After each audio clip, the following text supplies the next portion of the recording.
Gente, voltei! E aí, como é que vocês estão? Como é que tá a família, pessoal? Galera, é o seguinte, no vídeo de hoje, nós vamos conversar sobre... Gente, primeiro, vocês estão assistindo Rita Rivalry? Faz sentido eu fazer um vídeo sobre isso? Eu estou simplesmente obsessed. Why you're so obsessed to Rivalidade Ardente? Cara, que coisa deliciosa, gente, na menor condição. Eu já tô reassistindo a série. Eu não gosto. Mentira, eu gosto de assistir coisa, mas eu não assisto com a mesma profundidade. Geralmente eu boto pra rodar, vou fazer qualquer coisa e fico com aquela sensação de que tô revendo, mas não tô revendo, não. Eu assisti a primeira vez e, cara, isso que assim, eu odeio pegar coisas no hype, assistir, acompanhar e tal, pelo hype. Não sou dessas pessoas, eu sou meio viadinho do contra, assim, não gosto.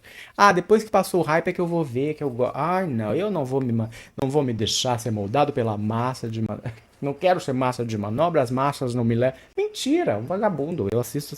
Aí liguei o negócio. Cara, que delícia, meu. Sério, não. Assim, tira todo mundo da sala. Porque é o tipo de série que eu fico com vergonha até de assistir com, sei lá, um cônjuge. Se eu tivesse. Ficaria, porque muita cena de sexo, muita coisa arada acontecendo, muita bunda. Os caras com pelo amor, as bundas mais bonitas que você vai ver na sua vida estão ali, as duas, as únicas duas. O restante, acabou. Meu Deus, que delícia, que sabor. Aí o que aconteceu? Eu terminei de ver a série, não satisfeito, obcecado, meu algoritmo, um vídeo atrás do outro das falas. Eu sei falas inteiras, trechos inteiros de diálogos eu decorado. De tão obcecado que eu fiquei. Eu fui e comprei o livro pelo Kindle. Aliás, um soco na cara de caro, né? Achei muito caro. Mas a gente sabe que tipo de coisa que você vai só pelo hype e aí você não se importa se vai ser bom, se tá profundo, se caguei. Você só quer. É aquele tipo de leitura que daqui a pouco você vai olhar e falar assim: ah, gente, eu realmente não tinha amor a mim mesmo, né? Mas a série ficou tão bem feita. Eu tô assim, eu vou fazer um vídeo falando só sobre ela, porque eu tô já 5 minutos praticamente aqui conversando só sobre isso, e não é nem esse o livro que eu quero conversar hoje. Já se inscreveu? Se não, se inscreve aí, vamos conversar. Ativa a notificação, manda esse vídeo pra alguém que possa gostar dessa história, desse livro que eu vou conversar hoje, porque apesar da temática ser LGBT, aqui a gente tem uma história totalmente diferente de tudo bom? Como é que você tá?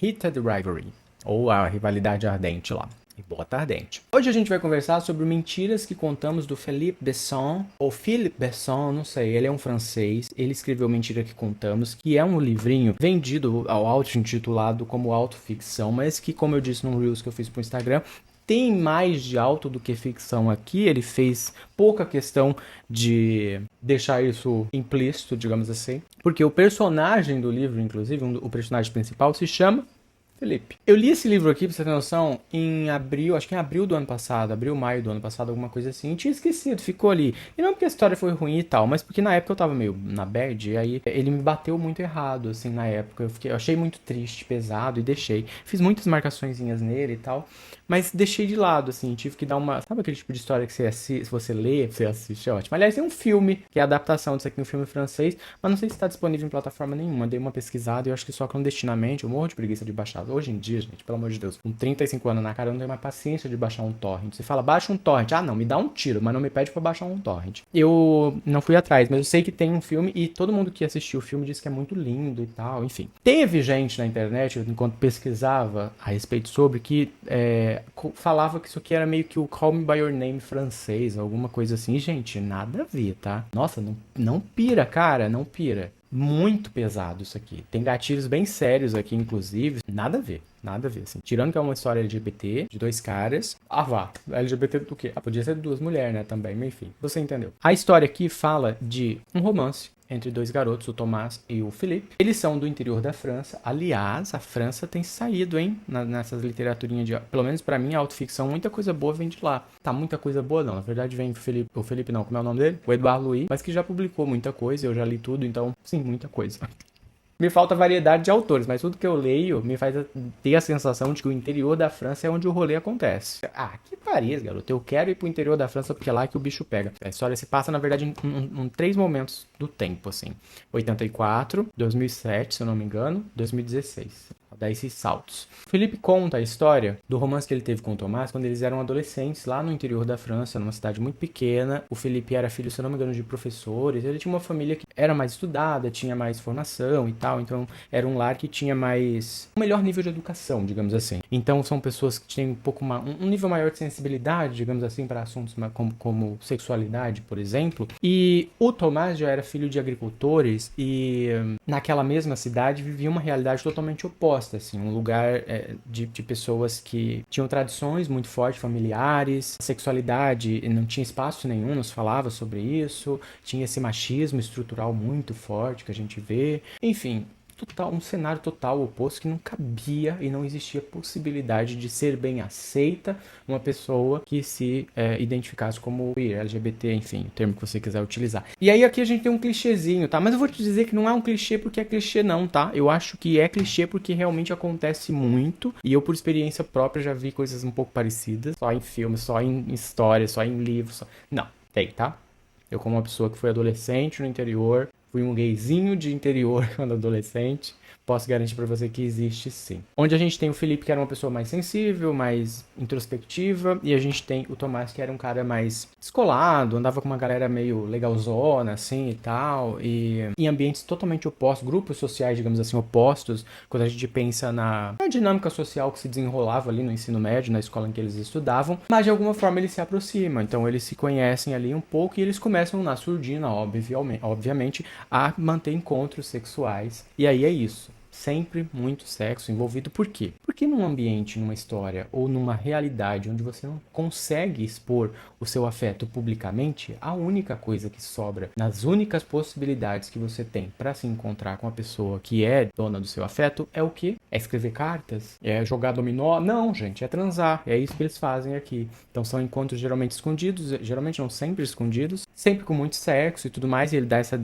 descreve bem isso aqui, muito diferente de Rita Driver, onde a gente tem detalhes e detalhes e detalhes, até porque a proposta, acho que de Rita Driver era outra, né? Eu acho que ela nasce como uma fanfic, eu não sei exatamente como foi o surgimento dessa série, como foi o desenvolvimento dela e tal, mas lendo ela eu vejo que ela se aprofunda muito mais em detalhes físicos e tudo mais que não agregam muito, não enriquecem narrativa de uma forma geral, assim, e tal, só tá ali mesmo como uma exposição demasiada, assim, e que é isso. Mas aqui também, os encontros são sempre bem sexuais e tal, mas é a parte mais emocional que vai pegando você por aqui. E aí tem uma coisa que é bem interessante aqui. O personagem do Felipe, ele é um menino que, apesar de estar naquela realidade, viver naquela cidade super pequena, ele tem uma consciência muito grande de que ele não nasceu para aquilo ali, e que ele quer ser escritor, e que para isso ele vai sair dali assim que for possível. Ele já tem esse propósito muito claro. A sua lenda pessoal, como eu vi que as pessoas, o Paulo Coelho fala no Alquimista, e ele tem isso muito claro, e ele tem claro que ele vai atrás disso também, e é exatamente isso que ele faz. Assim que ele tem a possibilidade, ele sai da cidade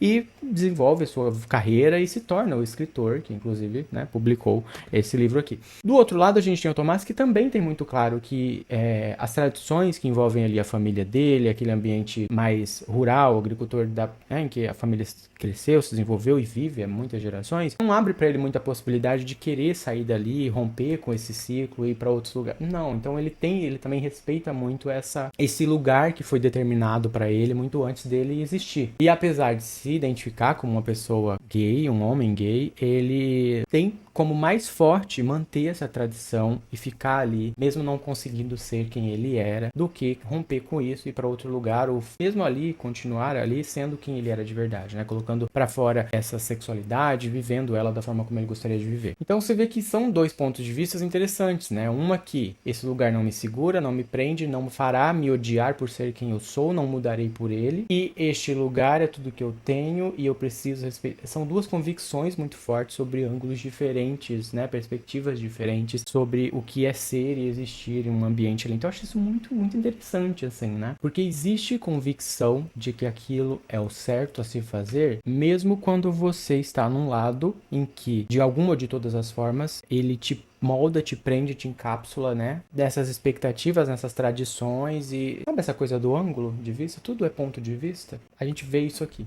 E isso é algo que eles respeitam entre eles, assim. Você percebe que eles respeitam. Sim, eu acho que o Tomás, inclusive, muito mais do que o Felipe respeita esses pontos de vista, sabe? Um do outro. Porque, inclusive, tem um trecho em que o Felipe questiona por que que o Tomás viu nele que fez ele se interessar? Ele tinha a possibilidade de ficar com qualquer outras pessoas ali. Por que ele? E aí ele responde pra ele que porque ele era diferente de todas aquelas pessoas que faziam parte ali daquele círculo, né, de pessoas que nasciam e pertenciam àquela cidade pequena de agricultores e tudo mais. E porque o Felipe era a pessoa que, sendo diferente e tudo mais, sairia daquele lugar, viveria outras coisas, enquanto eles ficariam ali pra sempre. O ponto é, o relacionamento deles, lógico, não vai pra frente, e aí a gente tem esse salto temporal, e aí acontece uma coisa que eu achei bem interessante também, que é, em 2007, se eu não me engano, nesse salto temporal, o Felipe, já um escritor, né, um homem adulto, já trabalhando com escrita e tudo mais, ele num certo dia se depara com um rapaz que é o Xerox de Tomás, igual que nem.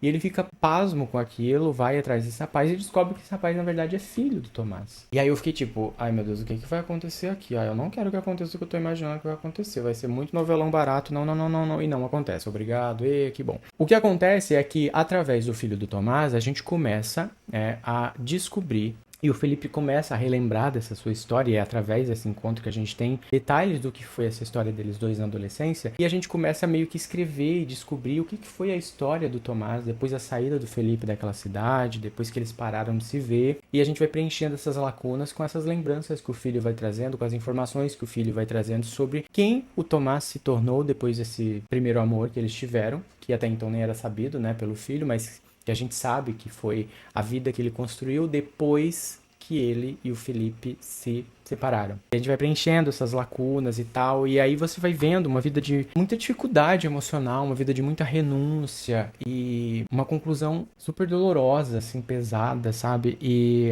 que deixa a história com um peso melancólico muito forte. Essa história é melancólica do início ao fim, assim. Eu até comento isso num Reels que eu fiz, onde ela tem essa energia de despedida o tempo todo. Essa energia que eu acredito que pessoas LGBTs que por muito tempo talvez não tenham conseguido viver seus relacionamentos da forma como gostariam, como todo mundo geralmente vive, ele pode ser bem identificável por essas pessoas em especial, porque ele é muito característico, depois que eu comecei a fazer terapia, eu consegui identificar isso, ele é muito característico de pessoas que, por impossibilidades externas, assim, né, digamos assim, precisam às vezes viver mais os relacionamentos, né, mais na sua cabeça, só ali pra você, do que externamente. E aí, esse relacionamento tá sempre muito envolto por essa energia de um luto antecipado, de que você sabe que não vai dar em nada, você sabe que não vai pra frente, porque vocês não podem ser vistos juntos, vocês não podem viver publicamente, e aí isso termina virando uma coisa que as pessoas não sabem, e se as pessoas não sabem, você consegue provar que aconteceu, existiu, só existiu pra você, e aí,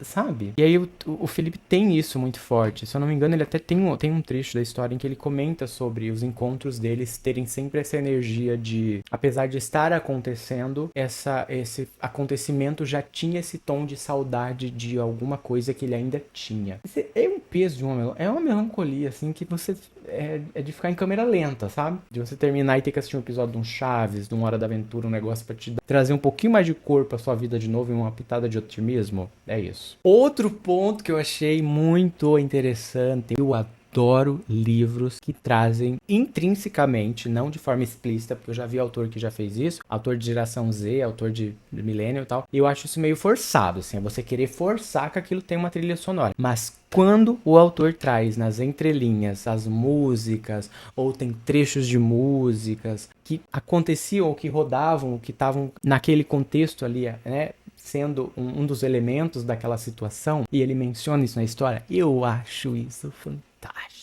E aqui ele faz isso. Quando eles são adolescentes, ali ele conta sobre um encontro que eles tiveram no quarto do Felipe, enquanto a família estava fora trabalhando, eles se encontram lá, meio que às escondidas, e aí o menino Tomás entra, e aí no quarto tem, acho que discos, fotos de um cantor específico, Jean-Jacques alguma coisa, eu não lembro o nome agora. Posso deixar aqui o nome na legenda se vocês quiserem. E ele menciona daí as músicas, eles escutam música juntos, se eu não me engano, e o menino comenta que não é um artista que ele gosta e fala dos motivos. Enfim, eles falam sobre música. E aí eu pensei, deve ser ficcional. Mas eu fui atrás e o cantor existe, as músicas existem. E assim, é a trilha sonora perfeita pra essa história deles na adolescência. Porque as músicas são tão melancólicas. São músicas muito bonitas, mas músicas tristes, assim, sabe? Aquele ar, aquela coisa meio... tem tem uma que fala sobre o anoitecer e como quando o sol se põe e a noite chega, você é meio que colocado de frente com tudo aquilo que você tentou fugir e como a saudade morde você durante a noite. Parece meio tosco assim, mas na melodia, ai, cara, que música bonita, sério, assim. Enfim, achei isso um ponto muito interessante, assim, da história, e aí acho que traz esse peso ainda maior, assim, sabe, pra narrativa. Enfim, é um livro curtinho, mas bem denso, bem pesado. Tem alguns gatilhos bem fortes, assim, eu acho que sobre...